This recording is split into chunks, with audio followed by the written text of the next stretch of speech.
to welcome Nelson Fowlkes to the show. Wow, what a background he has. He's a retired lieutenant colonel who served 20 years in the United States Army Medical Service Corps.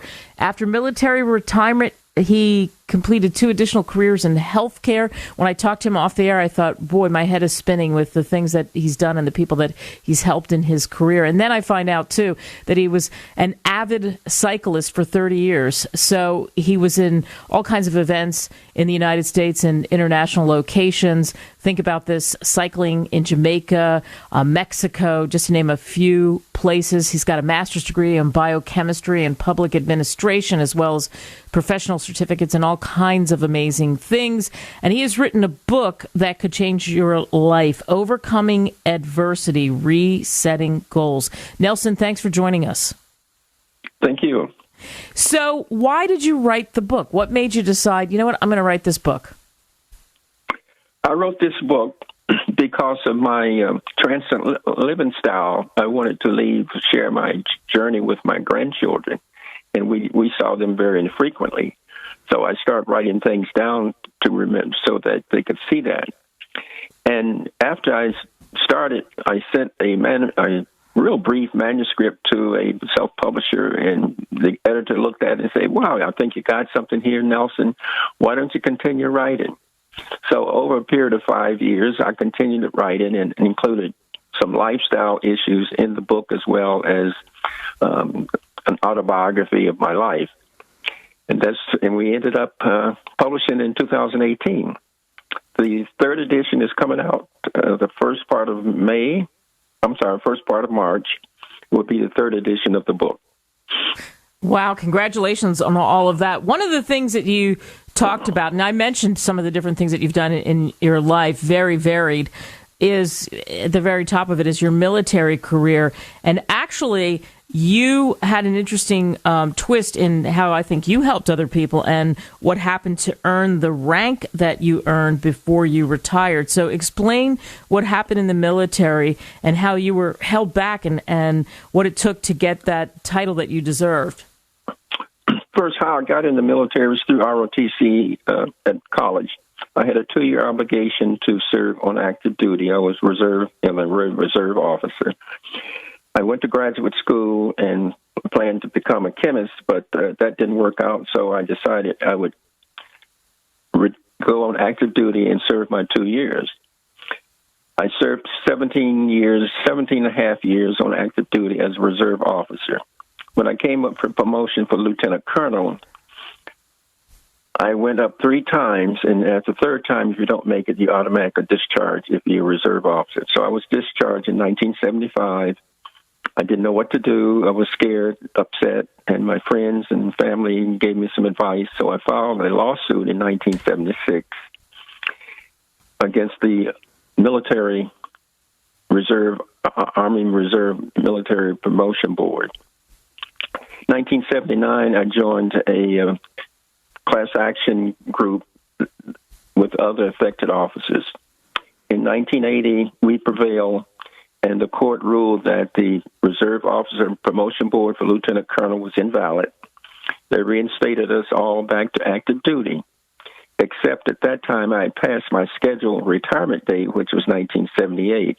So I was able to retire as a lieutenant colonel and retrieve all of my retirement benefits, which was a blessing. Yeah, boy, no kidding. Going through that process had to be tough, though. Was it hard dealing with that and getting people to be on board with it in the beginning? It was just myself filing against the promotion board, but when I found out 2 years later there were other effective officers, then we shared information and became part of a class action suit. We hired a law firm out of Baltimore, Maryland, who was very, very good, and he took 5 years. He took a while to get to the court, and then once the court made a ruling, they did not give us any relief, so we had to go back to court and get relief. So we got relief by 1982 and was able to retire. For those who needed to retire, those who had passed their retirement date, of course, passed their retirement date and were retired. Yeah, wow. So you do that, and then all the things in between that happened as well. And on the fun side, the cycling. How'd you get into cycling? I got into cycling. Actually, part of my family relationship with children and when we lived in the first time we lived in San Francisco, the children were cycling, so I did a little cycling there. But when I moved to Fresno after I was out of the military, I got into cycling and got into a cycling club and started cycling for charity events. And I continued that. So when I moved to Southern California, I joined a well-known Riverside Bicycle Club and started cycling with the club and continued to enter into events, cycling, for example, from Riverside to San Diego, cycling throughout California, all parts of California. One year I decided to go to the East Coast doing the change in seasons for the leaves.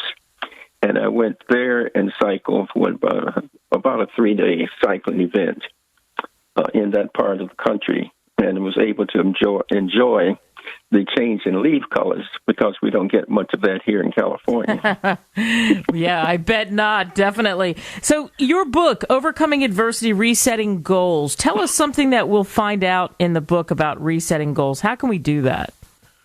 We can do that by, first of all, not allowing our circumstances define our worth.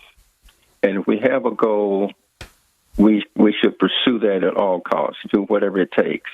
And I was able to use a toolkit that included, I was very tenacious. I was using a toolkit that propelled me to do whatever I needed to do to accomplish my goal.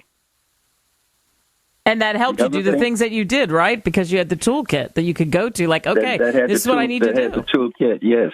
Self-confidence, faith, and hope, obviously, were very important in my life because I came from a religious background, and some people may believe in that, some may not. But it was very helpful to me. Yeah. Wow. And the key thing is what you said there is do not allow circumstances to define your worth, right? Yes. And in your toolkit, you've got tenacity and self-reliance and optimism and adaptability, which you showed in even the stories you just told us, perseverance. How much did perseverance play a role in your life? It was a key ingredient because as I went through different, tried to accomplish things and went through different rejections and barriers and things of that nature, then I had to sometimes pursue different alternate pathways to get to my goal. I couldn't always go and get there on the path that I had first chosen. So being flexible, being adaptable to change your direction, find alternate ways to get to where you're going, I found very important. Yeah, and also, too, for you, and you talk about it, don't let where your circumstances are define who you are, and you're very candid about your background and what happened in your background and some of the things that you had to deal with. You talked about being a soldier from 58 to 75, and you talk about dealing with discrimination and how you had to deal with that, and ultimately what happened there, and then people that also helped you through, and even as a child, talking about never being certain of your father's identity, and in the Deep South, that had to be a source of something, consternation to you, I would think, as a child. Yes, it was, because I didn't, as a child, as a toddler, I didn't even know I had siblings. I didn't know that until I was age 10. Wow. I was meeting my siblings for the first time. And so it looks like I'm a stranger to them. Where's this guy coming from? But then later it all worked out, right? It worked out, but except I didn't spend much time with them. I lived in Chattanooga for about 8 years as a teenager with the family. Then I left and went to Cleveland so I could start finding a way to get to college. And I ended up at Central State University in Wilberforce. Yeah. And it seems like, for sure, education played a big role in your life, as it does for many people, and it can open up doors, right?